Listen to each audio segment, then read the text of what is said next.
Dobré ráno. Tak jsem zase tady. Dneska už asi po 15. točím tohleto video. A vždycky se něco přihodí. Jednak neumím mluvit, takže to nedomluvím. Jednak zapomenu, co jsem vlastně chtěl říct. Jednak mi přestane fungovat mikrofon, který jsem si na vás tentokrát vzal, aby mě bylo líp slyšet. Pak to vůbec nemluví, pak to není vidět. No prostě problém na problém. Ale problémy jsou od toho, aby se řešily, takže to zkouším zase a znova. A doufám, že teď už to půjde. Toto video se snažím natočit na základě toho, co jsem napsal v tom příspěvku tady dole pode mnou. A sice na základě toho, že mě strašně udivuje přístup lidí v mém okolí, se kterými se snažím bavit nebo jim povídat něco o tom, co dělám tady na internetu. A když se s nimi o tomhle snažím bavit, tak zjišťuju, že se všichni na mě začnou tvářit tak nějak jakože pobaveně, nebo jakože si začnou říkat, no jo, ty jsi zase jeden z těch bláznů, co nám chce tady něco namlouvat. No a někteří se tváří třeba ještě nějak úplně jinak, nechci říct přímo i hůř, někteří třeba mi rovnou řeknou, že jsem blázen. A já to prostě nechápu. Já prostě nechápu to, proč lidé nechtějí sami sobě pomoct k lepšímu životu, k lepší budoucnosti, ke splnění si svých přání, svých tužeb. Nejde mi to do hlavy. Ta hlava mi to prostě nebere, asi je na to moc malá, nebo spíš moc velká, je tam moc vzduchu, nevím. Já jsem si myslel, že když se budu snažit lidem pomoct v otevření očí v tomu, aby mohli získávat všechno, co chtějí, aby mohli dosahovat všeho, co chtějí, co si kdy v životě přáli. Takže na to bude nějaká odezva, víceméně kladná odezva samozřejmě, protože člověk by z podstaty svojí měl chtít to nejlepší.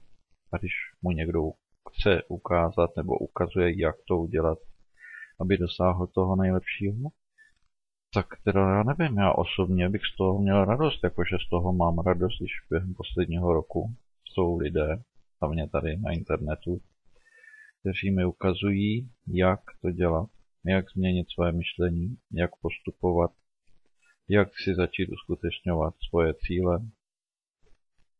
Tak z toho mám radost, ale lidé v mém okolí, kteří by z toho radost mít mohli, nemají.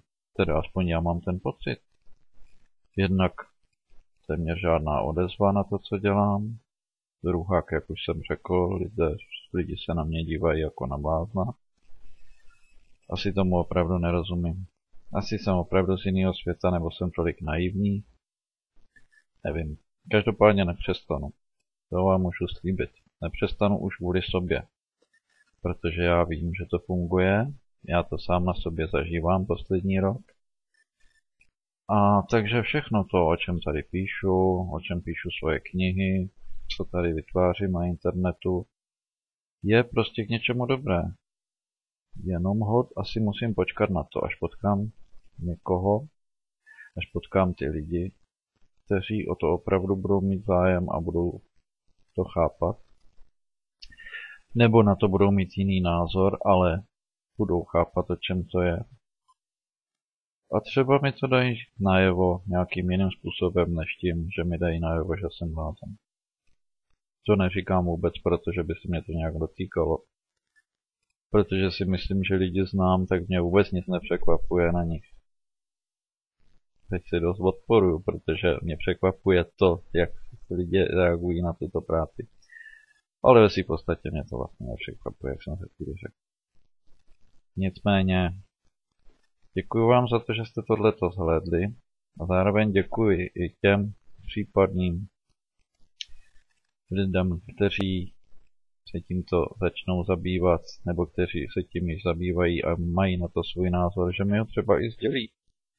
Že se se mnou někdo dá konečně do diskuze o tom, co já dělám, nebo o tom, co on dělá a tak dále. Takže jak píšu v tom příspěvku tady dole, přeju vám hodně zamyšlení nad svou budoucností. A přeju vám hlavně, aby se vám dařilo plnit si svoje touhy, svoje přání, svoje sny.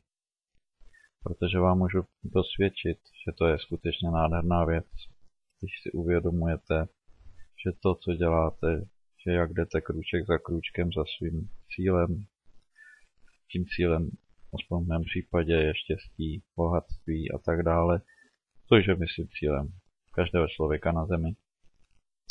A najednou se ohlídnete a zjistíte, že ty krůčky malý, které děláte k tomu všemu, fungujou a že to opravdu někam vede. Je to prostě nádhera. Takže ještě jednou přeju vám zažívání této nádhery a doufám, že se mi někdo ozvete.